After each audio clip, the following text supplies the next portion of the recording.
கலை அழகு என்பதனால் கற்பனையில் தோன்றுவதெல்லாம் பேசுபவர் அல்ல இவர். நினைவலையினை நிசப்தம் அறிந்து நித்திரை கலையாது பேசுபவர் அருமை சகோதரர் எஸ் சரவணன் அவர்கள், அண்ணா திராவிட கழகத்தின் முன்னாள் எம்எல்ஏ. வணக்கம் சார். வணக்கம் மேடம். முதல் முறையா உங்களை எம்எல்ஏ கேண்டிடேட்டா செலக்ட் பண்ணாங்க இல்லையா, மாண்புமிகு புரட்சி தலைவி அம்மா. அப்போ உங்களுக்கு நேர்காணல் என்ன மாதிரிலாம் இருந்தது, என்ன மாதிரி கேள்விலாம் கேட்டாங்க, உங்களை டக்குன்னு எப்படி செலக்ட் பண்ணாங்க?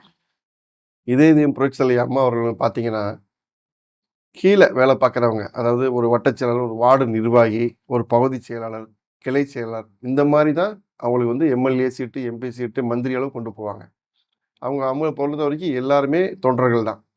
அதில் யார் நல்லா தொகுதியில் அந்த பகுதியில் வேலை பார்க்குறாங்களோ உளவுத்துறை மூலமாக அது ஒரு சர்வே எடுத்து அவங்கள நேர்காணலில் கூப்பிடுவாங்க. அதில் ஒரு 3 பேர் 4 பேரை கூப்பிட்டு அதில் ஒரு ஆளுங்களை செலக்ட் பண்ணி அந்த வாய்ப்பும் அழைப்பாங்க. எங்கேயுமே யாருக்குமே ரெக்கமெண்டேஷன் மூலமா கொடுத்தது இல்லையா? அம்மா இருக்கிற ரெக்கமெண்டேஷனே கிடையாது. ஜெனூனா இருக்கும். உழைத்தால் உயர்வு. கடந்த தேர்தல்ல குறைந்த வாக்கு எண்ணிக்கையில உங்க வெற்றி வாய்ப்பை இழந்தீங்க. அதுக்கு என்ன காரணம் நீங்க நினைக்கிறீங்க சார்? எலெக்ஷன் தேர்தல்னாலே ஒரு வெற்றி உண்டு, ஒரு தோல்வி உண்டு. வெற்றி வாய்ப்பு, தோல்விக்கும் வாய்ப்பு இருக்கு. நான் நல்லா பணி செஞ்சேன், இருந்தாலும் தோல்வினா குறைந்த வாக்கு வித்தியாசத்தில் கொஞ்சம் வெற்றி வாய்ப்பை இழந்தேன், அவ்வளோதான். என்ன சார், இப்போ என்டிஏ கூட்டணி வந்தாச்சு, இப்போ ஏடிஎம்கே கேண்டிடேட் ஏற்கனவே இருந்த நபர் வேற, நீங்க இந்த வட்டம் எந்த தொகுதி பிளான் பண்றீங்க? நான் கிட்டத்தட்ட ஒரு 20 வருஷமா அதிமுகவில் உறுப்பினராக இருந்து புரட்சி தலைவர் எம்ஜிஆரோட அன்பு பெற்று இதயம் புரட்சி தலைவி அம்மாவோட ஆசீர்வாதத்தோட இந்த கழகத்தில் பணியாற்றி கொண்டிருக்கிறேன். நான் வட்டச்செயலர் படிப்படியாக அம்மாவுடைய ஆதரவோட 73வது வார்டு நான் சார்ந்த ஒரு வார்டில் ஒரு வட்டச்செயலர் ஆரம்பித்து மாமன்ற உறுப்பினர் இருந்து, அதுக்கப்புறம் அம்மாவுடைய நேர்காணலில் எனக்கு ஒரு வாய்ப்பு கிடச்சி அம்மாவோட 10 நிமிடங்கள் நான் பேசி உரையாற்றி அதுக்கப்புறம் அம்மா எனக்கு இந்த வாய்ப்பு வழங்கினாங்க. அப்போது 25,000 ஓட்டு வித்தியாசத்தில், 24,000 ஓட்டு வாக்கு வித்தியாசத்தில் நான் வெற்றி பெற்றேன். காரணம் புரட்சி தலைவி அம்மா. இப்போது அதே கழகத்தில் நான் இன்னும் புரட்சி தமிழர் எடப்பாடியாருடைய தலைமையில் பணியாற்றி கொண்டிருக்கிறேன். எந்த வருடம்னா நீங்கள் எம்எல்ஏவா ஆனீங்க? 2016. அந்த காலகட்டங்களில் என்னென்ன பிரச்சனைகள்லாம் நீங்கள் சந்திச்சிங்க? என்னோட தொகுதி தெற்கு தொகுதி மெயினாக தண்ணீர் பிரச்சனை நிறைய இருந்துச்சு. இப்போ பார்த்தாலும் வாரத்துக்கு 2 தடவை குடத்தை எடுத்துகிட்டு நீங்கள் பார்த்துருப்பீங்க. இந்த அரசமரம் பிள்ளையார் கோயில், முனிச்சாலை, காமராஜபுரம், செல்லூர் அந்த மாதிரி ஏரியாவில் மக்கள் கூடிடுவாங்க, ஒரு மறியல் பண்ணுவாங்க. காரணம் தண்ணீர் பிரச்சனையாக இருந்துச்சு.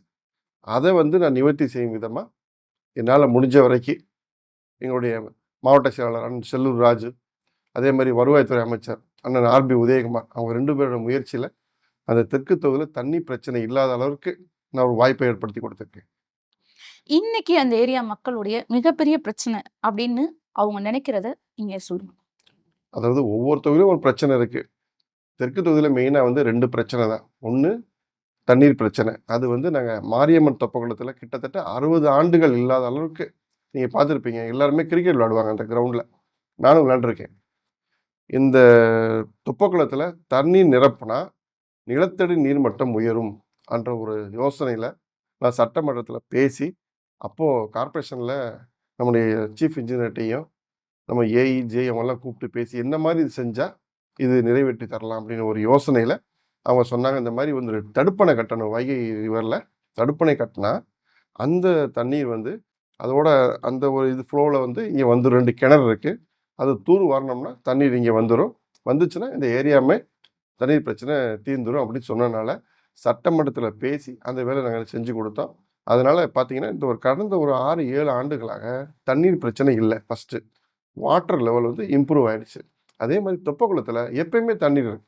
நீங்கள் பார்த்தீங்கன்னா பிக்னிக் ஸ்பாட் மாதிரி இருக்கும். அது ஃபுல்லாக கடை வந்துருச்சு, சாயந்தரமான இல்லை பப்ளிக் ரிலாக்ஸ் பண்ணுவாங்க. அந்த மாதிரி ஒரு சூழ்நிலையை ஏற்படுத்திட்டோம். அது எங்களுடைய ஆட்சியில் தான். இல்லை, இப்போ பிரச்சனைன்னு மக்கள் எதிர்பார்க்கறது அதை தீர்த்து கொடுத்தா நாங்கள் உங்களுக்கு ஓட்டு போடுவோம், இந்த மாதிரி ஏதாவது ஒரு வேண்டுகோள் வச்சுருப்பாங்க இல்லையா, மனு அந்த மாதிரி? சாக்கடை பிரச்சனை நிறைய இப்போதைக்கு இருக்குது. ஒரு 4-5 வருஷமாக நிறைய இருக்குது. அதே மாதிரி சாலை நீங்கள் பார்த்தீங்கன்னா குண்டும் குழியுமா ஒரு கரெக்டான ஒரு பொசிஷனில் இல்லை, வேலை சரியாக பார்க்கலாம். என்னோட கருத்து ஒரு ஆஸ் எம்எல்ஏ நான் போகும்போது என்கிட்ட சொல்கிறாங்க, நானும் பாதிக்கப்படுறேன். ஏன் நான் இருக்கிற சந்தில் கூட அந்த பிரச்சனை இருக்குது. ஸோ அது நிவர்த்தி பண்ணலாம்னு இப்போ அடுத்த ஒரு வாய்ப்பு கிடைச்சிச்சுன்னா அதான் மெயினாக ஒரு இந்த வட்டம் உங்களுக்கு சீட் கிடைச்சிருச்சு ம், தெற்கு தொகுதிக்கு ம். அப்படின்னா, நீங்க மக்களுக்கு குடுக்குற தேர்தல் வாக்குறுதி என்னவா இருக்கும்? நான் ஆரம்பத்திலேயே 2014 நிற்கும்போது சொன்னேன், என்னுடைய பதவியை நான் துஷ்பிரயோகம் செய்ய மாட்டேன் அப்படின்ட்டு. இது வரைக்கும் நீங்கள் என் மேலே வந்து ஏதாவது ஒரு சார்ஜ் கூட ஃபைல் பண்ண முடியாது. நான் இப்படி பண்ணேன், ஒரு தப்பான வழியில் போனேன், ஒரு கட்ட பஞ்சாயத்து பண்ணேன், ஒரு அராஜகம் பண்ணேன், அந்த மாதிரிலாம் கிடையாது. மக்களுக்கு என்ன தேவையோ அவங்க என்னை பார்த்து வந்து சொன்னாங்கன்னா, இல்லை நான் அந்த இடத்துல போனால் என்ன பிரச்சனையோ அதை நான் வந்து நிவர்த்தி பண்ணி கொடுப்பேன். அதுதான் என்னோடது. எந்த பிரச்சனை வந்தாலும் சரி. மெயினாக வந்து அவங்களுக்கு என்ன ரோடு, தண்ணீர் வசதி, சாக்கடை, கரண்ட்டு. நீங்க வந்து சௌராஷ்டிரா சமுதாயம்னா, உங்களுடைய அந்த தொகுதியில சௌராஷ்டிரா சமுதாய மக்கள் எவ்ளோ பேர் இருக்காங்க? பொதுவா வந்து நான் சௌராஷ்டிர சமுதாயமா இருந்தா கூட, என் கண்ணுல எல்லாருமே மக்கள் தான். தெற்கு தொகுதி மக்கள் என்னோட மக்கள். நான் அவங்களுடைய குழந்தையா தான் நான் இன்னைக்கும் இருக்கேன். இந்த சமுதாயம்லாம் நான் பார்க்க மாட்டேன். நான் இதுவரைக்கும் பார்த்தது கிடையாது. யார் வந்து கேட்டாலும் அவங்களுக்கு என்ன தேவையோ அதை செஞ்சு கொடுக்குறது என்னோட கடமையா நினைச்சுக்கிருப்பேன். இல்ல ஒரு அப்ராக்ஸிமேட் நீங்க வந்து ஒரு அரசியல்வாதி ம், அப்படின்ற முறையில கேட்கிறேன். ஒவ்வொரு சமுதாயமும் ஒவ்வொரு அளவு இருக்காங்க ம், அப்படின்றது உங்களுக்கு நல்லா ம். தெரியும். அந்த வகையில தெற்கு தொகுதி மதுரை அப்படின்னாலே உங்களுக்கு எண்ணிக்கை சௌராஷ்டிரா ம். மக்கள் வந்து எவ்வளோ தொகை இருக்காங்க? எனக்கு தெரிஞ்சு வந்து மதுரை தமிழ்நாடுல மட்டும் எடுத்துக்கிட்டீங்கன்னா, சௌராஷ்டிரா மக்கள் ஓட்டு வந்து 6,50,000 ஓட்டு கிட்டத்தட்ட இருக்கு. கும்பகோணம், சேலம், காஞ்சிபுரம், பரமக்குடி, மதுரை இந்த மாதிரி இருக்கு. மதுரை எடுத்துக்கிட்டிங்கன்னா, மொத்தம் 10 சட்டமன்ற தொகுதி. அதில் வந்து 5 சட்டமன்ற தொகுதியில் சௌராஷ்டிரா மக்கள் இருக்காங்க. அதிகமாக இருக்கிற இடம் வந்து திருப்பரங்குன்றத்தில் 70,000 பேருக்கு மேலே இருக்காங்க. அடுத்து தெற்கு தொகுதி கிட்டத்தட்ட 50,000 பேர் நெருக்கி நம்ம வாழ்ந்துக்கிட்டு இருக்கோம். குறிப்பாக சொல்லணும்னா ஒரு 12 வார்டு, மொத்தம் 21 பழைய வார்டு, 21 வார்டு. அதில் 12 வார்டில் சௌராஷ்டிரா மக்கள் இருக்காங்க. இப்போ இந்த 50,000 பேர் சொன்னீங்க இல்லையா? இந்த 50,000 பேர்ல உங்க அளவுக்கு ஆளுமை மிக்க நபர்கள் அப்படின்னு யாருமே இல்லையே ஏன்னா? அரசியல்ல உங்களுக்கு ஆர்வம் அரசியல்ல இல்லையா? அது ஒரு காலத்துல இல்ல என்ன வந்து காரணம்? இல்ல அது ஒரு காலத்துல வந்து நாங்க வந்து எல்லாருமே சுதந்திர போராட்டத்துல ஈடுபாடோடு இருந்தோம். எல்லாம் காங்கிரஸ்ல இருந்தோம். அப்ப அதிகமானவங்க வந்து மதுரையில வந்து மேயர், எம்பி, எம்எல்ஏ எல்லாமே சௌராஷ்டிரா மக்கள் தான் இருந்தாங்க. அப்ப அவங்க தான் ஃபுல்லா மீனாட்சி அம்மன் கோயில் சுத்தி அவங்க தான் நம்ம தான் இருந்தோம். எங்க தாத்தா கூட எம்எல்ஏ இருந்தாரு. அதுக்கு முன்னாடி ஒரு சேர்மனா இருந்தாரு. மீனாட்சி அம்மன் கோயில் அறங்காவலத்துறையில ஒரு மெம்பரா இருந்தாரு. அப்ப இருந்தனால நான் ஃபுல்லா இருந்தேன். இப்ப அப்படி கிடையாது. படிச்சுட்டு எல்லாமே வேலைக்கு போற சூழ்நிலை வந்துருச்சு. எல்லாருமே ஐடி தான். அதனால எங்க மக்கள் வந்து மைக்ரேட் ஆகி சென்னை, பெங்களூர், வெளிநாடு அப்படின்னு சொல்லி நெறைய போக ஆரம்பிச்சுட்டாங்க. அதனால எண்ணிக்கை குறையுது. குறையுது. நீங்க சொன்ன மாதிரி 50% சாரி 50,000 பேரு மதுரை தெற்கு தொகுதியில இருக்காங்க அப்படின்னு சொன்னீங்க. ஆனா ஓட்டு அப்படின்னு போகும்போது மட்டும் ஏன் அதனுடைய அளவு கணிசமா 50% கீழ இல்ல போயிருது? ஏன் படிச்சுட்டு அவங்க வெளிய இருக்காங்க. மைக்ரேட் ஆயி போயிருக்காங்க? மைக்ரேட்ல வேலைக்கு போவங்க அந்த எலக்ஷன் டயத்துல வரணும்ல. அந்த ஒரு பிரச்சனை இருக்குல்ல. இப்போ இங்க இருந்தோம்னா, இப்போ ஒரு வீட்ல இருக்கோம். 10 பேர் இருக்கோம் அப்படின்னு வச்சுக்கங்களேன். 10 பேருமே இங்கேயே வேலை பார்க்குறாங்கன்னா, 10 பேருமே ஓட்டு போட வந்துருவாங்க. 10 பேருமே ஒரு 8 பேர் வரைக்கும் வெளிநாட்டுல இருந்தா, வெளியூர்லயோ, தூரத்திலயோ, ஒரு ஆந்திரா, ஒரு கர்நாடகா அந்த டயத்துல வர்றதுக்கு அதனால சிரமம் தான் இருக்கு அந்த இல்லையா? ஓட்டு சதவீதம் குறையுது. எங்களுக்கு குறையுது. ஆனா, இப்ப சமீப காலமானா உங்கள்ல அரசியல் விழிப்புணர்வு பயங்கரமா வந்திருக்கு. அதாவது ஒரு 10 வருஷத்துக்கு முன்னால இந்த அளவுக்கு விழிப்புணர்வு கிடையாது. ஆனா, இப்போ சௌராஷ்டிரா அரசியல் மாநாடுன்னு போடுற அளவுக்கு, ஓரளவுக்கு நல்ல அரசியல் விழிப்புணர்வு வந்திருக்கு. அந்த அரசியல் மாநாட்டுக்கு ஏன் நீங்க போகல? நான் போனேனே. போனீங்களா நீங்க? போனேன், பேசினேன். எங்களுடைய மாவட்ட செயலர் வந்திருந்தாங்க. எல்லாருமே போனோம். கழகத்துல உள்ள எல்லாருமே போனோம். அப்ப அந்த இடத்துல நடந்த ஒரு சின்ன சம்பவம் உங்களுக்கு நினைவு இருக்கும்னு நெனைக்கிறேன். நான் கேள்விப்பட்டது, கேட்டது, நான் நிகழ்ச்சிக்கு வந்தனால, அதை தெரிந்து கொண்டனால நான் கேட்கிறேன். ஆ ஒரு பெண்மணி ம். மேடையில் பேசும்போது, "சௌராஷ்டிரா இனம் அல்லாத ஒருவருக்கு ம். ஓட்டு போடாதீங்க." அப்படின்னு சொல்லியிருக்காங்க. சௌராஷ்டிரா இனம் மட்டுமே ஓட்டு போட்டு வெற்றி பெற வெற்றி பெற முடியுமா? முடியாது. ஏன் அவங்க எப்பயுமே அப்படி அந்த பேசுனாங்க? அந்த ஏன் அந்த இடத்துல யாருமே அப்ஜெக்ட் பண்ணல? அது நான் பார்க்கல நான் இல்லன்னு நெனைக்கிறேன். இருந்தாலும் அந்த மாரி ஒரு சூழ்நிலையில அப்படி பண்ண முடியாது. பண்ணக்கூடாது. பொது வாழ்க்கையிலும் வந்துட்டோம்னா, எல்லாருமே ஒரு தாய் பிள்ளையா தான் பார்க்கணும். அதான் எங்களுடைய கான்செப்ட். இதுங்க வந்து வேற இனம், அவங்க வேற சமுதாயம் அப்படிலாம் பார்க்கணும்னு அவசியம் இல்ல. பார்க்கவும் கூடாது. அப்படி பார்க்கிறவங்க அரசியல்ல வர தேவையில்ல. வீட்டே இருந்துக்கலாம். வீட்ட விட்டு வெளிய பப்ளிக் சர்வீஸ் அப்படின்னு வர்றோம்னா, எல்லாருமே நம்ம ஒரே மாரி தான் பார்க்கணும். ஏற்றத்தாழ்வே இருக்கக்கூடாது. அதான் எங்களுடைய கருத்து. இப்படி பேசுறவங்க மத்தியில, நான் ஒரு தாய் மக்கள், ஒரு தாய் வயிற்று பிள்ளைகள் அப்படின்னு நீங்க மட்டும் எப்படி மாறுபட்ட கருத்தோட பேசுறீங்க? உண்மை அதானே. இதுல மாறுபட்ட கருத்து என்ன? இதுல மாறி போனா தான் மாறுபட்ட கருத்து. அப்படித்தானே வாழணும். இந்த வட்டம் நீங்க எந்த தொகுதிய? இந்த சட்டம் இருக்கு இல்லையா? இது எங்க இருந்து யார் தச்சாங்கன்னு தெரியுமா? இங்கே வந்து தெரியுமா? நான் போட்டிருக்க ஃப்ரேம் எங்கேருந்து வந்துச்சு தெரியுமா? நான் சாப்பிட்ற சாப்பாடு யார் கொடுத்தாங்கன்னு தெரியுமா? ஆனால் நான் எல்லாமே யூஸ் பண்ணிக்கிறேன்ல. இப்போ எங்கேயோ இருந்து எங்கேயோ வருது. யாரோ உழைச்சி எனக்கு கொண்டு வந்து கொடுக்குறாங்க. நீங்கள் அப்பா அம்மா வாங்கி கொடுக்குறாங்க. அதனால அது நம்ம அந்த கான்செப்டுக்கே போக தேவையில்லை. எல்லாருமே ஒரே மனிதர்கள். ஒருத்தர் ஒரு துறையில் இருக்காங்க, அவ்வளோதான். உங்க பாயிண்ட்ல இந்த அரசியல் மாநாடுக்கான முக்கிய காரணம் என்னன்னு நீங்க நினைக்கிறீங்க? அதாவது ஒவ்வொரு சமுதாயமும் ஒரு பிரதிநிதித்துவம் வேணும்னு கேட்பாங்க. அது எல்லா சமுதாயத்திலையும் கேட்பாங்க. இப்போ 2015 வந்து நாங்கள் சென்னையில் ஒரு மாநாடு போட்டோம். அப்போ புரட்சி தலைவி அம்மா இருந்தாங்க. அவங்கள போய் அழைப்பு கொடுக்கும்போது என்னால் வர முடியாது, நான் என் சார்பாக ஒரு ரெப்ரசன்டேட்டிவ் அனுப்புறேன்னு சொன்னாங்க. ஒருத்தர் வந்தார். நம்ம அந்த மாநாடு நடத்தினோம். வெற்றி பெற்றோம். அம்மா வந்து கூப்பிட்டு எங்களுக்கு தெற்கு தொகுதியில் சீட்டு கொடுத்தாங்க அந்த மாநாடுனால. ஸோ அரசியலில் வந்து எல்லாருமே இருப்பாங்க. நம்ம அந்த தலைமை கொண்டு போகணும். இந்த மாதிரி வந்து நாங்களும் சிறுபான்மையர் இருக்கோம், மைனாரிட்டி மக்கள் இருக்கோம், எங்களுக்கு ஒரு சான்ஸ் கொடுங்கன்னு கேட்கணும். ஒவ்வொரு தலைமையிலையும் கேட்கணும். கேட்கணும்னா அதுக்கு முன்னாடி நம்ம ஒர்க் பண்ணணும். இப்போ அந்த டைமில் நான் கவுன்சிலர் இருந்தேன். அம்மா வந்து சௌராஷ்டிரா பேங்க்ல எங்களுக்கு தலைவராக்குனாங்க. அந்த பணியும் செஞ்சுக்கிட்டு இருந்தேன். ஸோ ரெப்ரசன்டேட்டிவ் இருந்தால் கொடுப்பாங்க. ஏற்கனவே மதுரை தெற்கு தொகுதியில கேண்டிடேட்டா நீங்க நின்றுருக்கீங்க. இந்த முறை நீங்க எந்த தொகுதியை டார்கெட் பண்றீங்க? தெற்கு தொகுதி தான் நான் வேலை பார்த்துக்கிட்டு இருக்கேன். ஸோ நான் அதை தான் நான் விரும்புவேன். நீங்க மதுரையில எம்எல்ஏவா இருக்கும்போது உங்களை ஈர்த்த விஷயம் அப்படின்னா அதை எதை சொல்லுவீங்க? எனக்கா? உங்களை ஈர்த்த விஷயம் அப்படின்னா என்ன சொல்லுவீங்க? உங்க மக்கள் ஏடிஎம்கே சார்பா ம், நீங்க செய்த வேலைகள், ம். அதன் மூலமாக மக்கள்கிட்ட இருந்து பணிகள் என்ன உங்களுக்கு பணிகள்? ஆமா, மக்கள்கிட்ட அது இருந்து வந்து உங்களுக்கு சொல்றேன். கிடைத்த புரியுது. அந்த நன்மதிப்பு எது உங்களை ஈர்த்துச்சு? 2, 3 பாயிண்ட்ஸ் இருக்கு. ஃபர்ஸ்ட் வந்து இந்த வீட்டு வரி நீங்க இப்போ பார்த்தீங்கன்னா பன்மடங்கு உயர்ந்திருக்கு. அப்போ அந்த வீட்டு வரி உயர்ந்த பட்சத்தில் ஒரு கோரிக்கையை வந்து இந்த அரசமரம் பிள்ளையார் கோயில் ஒன்று இருக்கு. அப்போ அந்த கமிட்டி இருந்தால் சேர்ந்து ஒரு மீட்டிங் போட்டாங்க. அப்போ என்னை வந்து நான் எம்எல்ஏ இருக்கிறதுனால என்னை கூப்பிட்டு இந்த மாதிரி வந்து வீட்டு வரி வந்து 100%, 150% கமர்ஷியலாம் கூடியிருக்கு. பெனால்ட்டி போட்டிருக்காங்க, அரியர் போட்டிருக்காங்க, அதெல்லாம் கட்ட முடியும்னு சொன்ன உடனே அதை எடுத்துட்டு நான் வந்து எங்கள் அமைச்சர்கள் வந்து அண்ணன் ஆர்பி உதயகுமார், அண்ணன் செல்வராஜு மூலமாக முதலமைச்சர் எடப்பாடியார் அணுகி, ஐயா இந்த மாதிரி வந்து வரிகள் அவ்வளோ இருக்குது, கட்ட முடியாது. 2 வருஷத்துக்கு 20% கூடனா கட்டலாம், மக்கள் ரெடியாக இருக்காங்க. ஒட்டுமொத்தமாக அவ்வளோ சுமைகள் வந்து அவங்களால தாங்க முடியாதுன்னு சொன்ன உடனே அது வந்து ஒரு கிட்டத்தட்ட ஒரு 6 மாதம் டைம் எடுத்து அவங்க எல்லாமே பார்த்து எங்களுடைய அப்பா முதலமைச்சர் இருந்த எங்கள் அண்ணன் எடப்பாடியார் வந்து அதை நீக்கிட்டார். அது பெரிய வெற்றி தான். ஏன்னா மக்களுடைய சுமை, வரி சுமை வந்து தாங்க முடியாது, ஓரளவுக்கு தான் தாங்க முடியும். அது எனக்கு வந்து ஒரு பெருமையான ஒரு விஷயமா இருந்துச்சு. அதுக்கப்புறம் 2 பாலங்கள் கட்டி கொடுத்தோம். பொறிக்காரன்சுலை பாலமும், ஓபலாப்பட்டித்துறை பாலம் நீங்கள் பார்த்துருப்பீங்க. ரொம்ப அகலமாக இருக்கும். அது சட்டமன்றத்தில் பேசி அந்த 2 பாலம் வந்து கொண்டு வந்து இன்னைக்கு பயன்பாட்டில் இருக்கு. அது இதுக்கு அந்த நேரத்துல அந்த பாலம் கட்டுன நேரத்துல மக்கள்கிட்ட என்ன மாதிரியான வரவேற்பு இருந்தது? சந்தோஷப்பட்டாங்க. நீங்க பார்த்துருப்பீங்க, அந்த பாலம்லாம் இடிஞ்சு விழுகிற அளவுக்குலாம் இருந்துச்சு.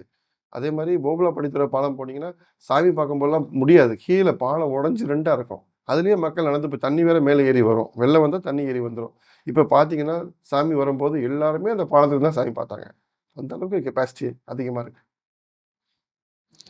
இப்போ உங்க அரசியல் எப்படி போயிட்டு இருக்கு? என்டிஏ கூட்டணி எல்லாம் சேர்த்து. அது எங்கள் தலைமையை பார்த்துக்கிறோம். நான் வந்து என்னுடைய தொகுதி மக்களை எப்பயும் போல இன்னைக்கும் நான் தொகுதி வேலை தான் பார்த்துக்கிட்டு இருக்கேன். எங்கள் மக்களா நான் இருக்கேன். இந்த வட்டம் நீங்க வெற்றி பெறதுக்கு எதுவும் உங்க தலைமை வெற்றி எதுவும் கொடுத்துருக்காங்களா உங்களுக்கு? வெற்றி தோல்வி அதெல்லாம் நம்ம அந்த டயத்துல பார்க்கறது. அரசியல்ல வந்து இப்போயெல்லாம் அதெல்லாம் பேச முடியாது. எங்க வேலை என்ன? என் கடன் பணி செய்து கிடப்பது. அரசியல்ல வந்துட்டோம். பப்ளிக் சர்வீஸ் வந்துட்டோம். எல்லாருக்கும் என்ன தேவையோ அதை செஞ்சு கொடுப்பேன். அவ்வளோதான். ஏன்னா எப்பவுமே ஒரு இடத்துல வெற்றி பெற போறோம் அப்படின்னா, ஏதாவது ஒரு சின்ன ட்ரிக்ஸ் யூஸ் பண்ணுவோம். அந்த மாதிரி இந்த வட்டம் நீங்க என்ன ட்ரிக்ஸ் யூஸ் பண்ண போறீங்க? நம்பிக்கை தான். மக்கள் மேல வச்சிருக்க நம்பிக்கை தான். ஒரே ட்ரிக்ஸ் தான். நான் அவங்க மேல நம்பிக்கை வச்சிருக்கேன். அவங்க வந்து என் மேல நம்பிக்கை வச்சிருக்காங்க. அவ்வளோதான். இதுல என்ன இருக்கு? நம்பிக்கையில கண்டிப்பா வெற்றி பெற்றுவேன்னு சொல்றீங்க. அவ்வளோதானே. நல்லா அந்த அளவுக்கு படிச்சிருக்கோம். எக்ஸாம் எழுத போறோம். ஆமா நல்லா படிச்சிருக்கேன். நான் நல்லா எழுதியிருக்கேன். அதானே நம்பிக்கை. அதுல போய் என்ன ட்ரிக்ஸ் நம்ம பிட் அடிக்க சொல்றீங்களா? அந்த மாதிரி எல்லாம் கிடையாது. இது வந்து பப்ளிக்கா மக்களை சந்திச்சு எழுதுற தேர்வு. மக்கள் வந்து நம்ம லேசில் நினைக்க முடியாது. அவங்க எல்லாமே வாட்ச் பண்ணுவாங்க. அவங்களுக்கு எல்லாமே தெரியும். இது நாள் வரைக்கும் போட்டி அப்படின்றது ரொம்ப கம்மியா இருந்தது. இப்போ விஜய் வேற அரசியலுக்கு உள்ள வந்திருக்காரு. இந்த அரசியலை நீங்க எப்படி பார்க்குறீங்க? அவர் ஒரு சினிமா நடிகர், தலை சிறந்த நடிகர். அதில் ஒன்றும் மாற்று கருத்து இல்லை. அவர் மக்களுக்கு பணி செய்யணும்னு அவர் வந்திருக்காரு. அவர் ஸ்டைலில் அவர் வந்திருக்காரு. ஆனால் நாங்கள் வந்து கிட்டத்தட்ட 32 ஆண்டுகளாக முதலமைச்சர் இருந்த ஒரு இயக்கம் அதிமுக. புரட்சித் தலைவர் எம்ஜிஆர் எவ்வளோ பெரிய ஆள், புரட்சித் தலைவி அம்மா இப்போ சாதாரண மனிதர் நம்ம எடப்பாடியார் 4.5 வருஷம் கொரோனா டயத்துல கூட நல்லா அருமையா ஆட்சி செஞ்சாரு. அதனால வந்து அந்த நம்பிக்கை எங்களுக்கு இருக்கு. அதனால யாருன்னா வரலாம். அது ஒண்ணும் தப்பு கிடையாது. எங்களுக்கு எங்க மேல நம்பிக்கை இருக்கு. யாரு வேணாலும் வரலாம். ஆனா ரொம்ப கடுமையான போட்டிக்கு நடுவுல போட்டிகள் இருக்கத்தான் செய்யும் அரசியல்ல. சும்மா வந்துட முடியுமா? போட்டி மீறி தான் வரணும். இப்ப நீங்க மேட்ச் இப்ப பார்க்குறீங்கல்ல, 2020 பார்க்குறீங்கல்ல, எவ்வளவு போட்டிகள் இருக்கு. எவ்வளவு ஃபைட் இல்ல பண்றாங்க. முன்னெல்லாம் பார்த்தீங்கன்னா, ஆ 2 கட்சிகள் தான் இருக்கும். திராவிட கட்சி, அண்ணா திராவிட கட்சி அப்படின்னு சொல்லிட்டு இப்படி 2 கட்சிகள் இருந்தது. அப்புறம் நாம் தமிழர் அப்படின்னு சொல்லிட்டு வந்தாங்க. அப்புறம் மக்கள் சின்ன நீதி காலத்துல மய்யம். அப்படிலாம் கிடையாது. காங்கிரஸ் இருந்துச்சு, கம்யூனிஸ்ட் இருந்துச்சு. அதே மாரி மதிமுக அப்ப இருந்து 30 வருஷமா இருக்கு. மாத்தி மாத்தி ஆண்டது இவங்க 2 பேர் தானே ஆண்டாங்க. அதான் சொல்றேன். திராவிடம் வந்து ஸ்ட்ராங்கா இருக்கு. வைகோவே ஒரு இடத்துல சொல்லியிருக்காரு. அண்ணா கார்ல போம்போது, அ பின்னாடி வந்து வைகோவும் இன்னொருத்தர் உட்கார்ந்து பேசிக்கும்போது, ஒரு லேடி வந்து கேட்டாங்களாம். அண்ணா கார பார்த்துட்டு, அந்த கொடிய பார்த்துட்டு, "புரட்சித் தலைவர் வரலையா?" அப்படின்ட்டு. அப்போ ஒருத்தர் சொன்னாராம் அண்ணாட்ட, "பார்த்தீங்களா? உங்கள வச்சு எம்ஜிஆர் எங்கன்னு கேட்குறாங்க" அப்படின்ட்டு. அப்போ அண்ணா சொன்னாராம், "நம்ம கட்சி வளர்க்கிறதே எம்ஜிஆர் தான்" அப்படின்ட்டு. அந்த மாரி வந்து தலைவர் மேல அவ்வளோ ஈடுபாடு, அவ்வளோ பாசம். அவர் நடிகரா பார்க்கல. வீட்ல ஒருத்தரா தான் பார்க்குறோம். அவர் பெரிய தர்மவான். அதனால இப்பயும் உங்கள வீட்ல ஒருத்தரா பார்ப்பாங்கன்னு சிம்பாலிக்கா சொல்றீங்க. தலைவர் இருக்கு. தலைவர் இறந்து 38 ஆண்டுகள் ஆகி இன்னும் அந்த இயக்கம் இருக்கு. அம்மா சொன்னாங்க, "எனக்கு அடுத்து 100 ஆண்டாலும் இருக்கும்னு." இன்னைக்கு நாங்க மெயினா ஃபைட் பண்றோம்ல, எதிர்க்கட்சியா பிரதான எதிர்க்கட்சியா இருக்கோம்ல. நாளைக்கு ஆளுங்கட்சியா வந்துருவோம். ஆனா இப்ப டிஃபரண்ட் ஸ்டைல்ல அவங்க அரசியல் பண்ணிக்கிட்டு இருக்காங்க. நீங்க சொன்னீங்கல்ல இதுக்கு டிஃபரண்ட் உங்களால ஸ்டைல். ஈடு குடுக்க இல்ல, முடியுமா? நீங்களே சொல்லிட்டீங்கல்ல டிஃபரண்ட் ஸ்டைல்னு. எல்லாத்துக்கும் ஒரு ஸ்டைல் இருக்கும். அந்த டிஃபரண்ட் ஸ்டைல்ல அவங்க பண்றாங்க. இளைஞர் வட்டம்லாம் அந்த பக்கம் போதுன்னா, எல்லாமே போகும், வரும். எல்லாம் ஒரு இடத்துல நிக்கும்ல. தண்ணி வந்து அலசி விட்டா எல்லாமே அலசி என்ன ஆகும்? எல்லாமே கலங்கி நிக்கும். ஒரு 10 மினிட்ஸ் கழிச்சு பார்த்தோம்னா, நல்லா மறுபடியும் செடிமெண்ட் ஆகி கரெக்ட்டா வந்துரும். அதே மாரி தான். அரசியல் வர்ற வரைக்கும், வேட்பாளர் அறிவிக்கிற வரைக்கும், தேர்தல் வர்ற வரைக்கும் இந்த பிரச்சனைகள்லாம் இருக்கும். அதுக்கப்புறம் சாதாரணமாயிரும். அண்ணா திராவிட முன்னேற்றக் கழகம் அப்படின்னா, உங்களுக்கு கத்துக் குடுத்த மிகப்பெரிய பாடம் அப்படின்னு சொன்னா எத மக்களுக்கு சேவை சொல்லுவீங்க? செய்றது தான். உண்மையா இருக்கணும், மக்களுக்கு சேவை செய்யணும். ஒரே வார்த்தை அவ்வளவுதான் முடிந்தது. வேற என்ன இருக்கு? சேவைக்கு தானே வந்திருக்கோம். உண்மையா இருக்க தானே வந்திருக்கோம். இதுல இருந்து ஏதாவது தப்பு பண்ணணும்னு வர்றோமா? அந்த மாரி எண்ணம் இருக்கா? இல்லல்ல. அதிமுக யாரும் அப்படி பார்க்க முடியாதுங்க. இதுல போட்டி, பொறாமைகள் இல்லாம எப்படி எல்லாரும் சரிசமமா வேலைய பகிர்ந்து எப்படி செய்றீங்க? இத்தன அண்ணா திராவிட முன்னேற்றக் கழகத்துடைய நிர்வாகிகள் நாங்களும் அதான். இருக்கீங்க. எங்களுக்கு ஒரே தலைமை தான். புரட்சித் தலைவர் எம்ஜிஆர், புரட்சித் தலைவர் அம்மா. இப்போ புரட்சித் தமிழர் எடப்பாடியார். எடப்பாடியார். அவங்க வந்து சொல்றத நாங்க எல்லாருமே ஒரே மாரி செய்வோம். யாரும் மாத்திக்கிற மாட்டோம். இப்போ தேர்தல் வரப்போகுது. தேர்தல் வாக்குறுதிகள் நீங்களும் எந்த வகையிலும் இளைச்சவர் இல்லைன்ற அளவுக்கு தேர்தல் வாக்குறுதிகள் குடுக்க போறீங்க. இன்னைக்கு நம்ம ரைட் மீடியா சேனல் மூலமா நீங்க மக்களுக்கு சொல்லக்கூடிய கருத்து என்னன்னு நீங்க சொல்லுங்க. என்னுடைய இடையூறல் இல்லாம 5 நிமிடங்கள் நீங்கள் பேசலாம். ஒண்ணும் இல்ல. மக்கள் நல்லா சிந்திச்சு பாருங்க. அதிமுக ஆட்சி இருந்தா எப்படி இருந்திருக்கு? திமுக ஆட்சியில தமிழ்நாடு எப்படி இருந்திருக்கு? அத மட்டும் மக்கள் சிந்திச்சு பார்த்தாலே போதும். அதிமுக ஆட்சியில இந்த கொலை, கொள்ளை, இந்த கஞ்சா இந்த மாரி விஷயங்கள்லாம் இருக்காது. அமைதியா இருக்கும். இன்னொன்னு சொல்றேன். நம்ம ஜெயிச்சு எப்பயுமே வரும்போதெல்லாம் அம்மா என்ன சொல்லுவாங்கன்னா, யாருமே காவல் நிலையத்தில போய் யாருக்காகவும் சிபாரிசு பண்ணக்கூடாதுன்னு சொல்லி எங்கிட்டயும் சொல்லிருவாங்க. அங்கேயும் சொல்லிருவாங்க. ஒருத்தர் தப்பு பண்றாரு. அவர் சிபாரிசுக்கு நாங்க போறோம்னா, அங்க உள்ள ஆய்வாளர் வந்து எடுத்துக்க மாட்டார். ஏன்னா முன்னாடியே போஸ்டர் அடிச்சு ஒட்டியிருப்பாங்க. இந்த மாரி யாருமே வரக்கூடாது. அம்மாவுடைய ஆணை அப்படின்ட்டு, முதலமைச்சர் ஆணை அப்படின்ட்டு. ஸோ அந்த மாரி இருக்கும்போது என்னன்னா, ஃப்ரீயா சுதந்திரமா இப்ப நானே ஒரு தப்பு பண்ணாலும் பப்ளிக் போய் கம்ப்ளைண்ட் பண்ணலாம். என் மேல சார்ஜ் பண்ணலாம். அந்த அளவுக்கு இயக்கமா இருந்தது நம்ம அதிமுக இயக்கம். மத்த இயக்கத்துல அப்படி எனக்கு தெரியல. உங்க கடுமையான பணிச்சுமைகளுக்கு நடுவுல நம்ம ரைட் மீடியா சேனலுக்கு நீங்க வந்து நேர்காணல் குடுத்திருக்கீங்க. மிக்க நன்றிங்க. ரொம்ப சந்தோஷம்.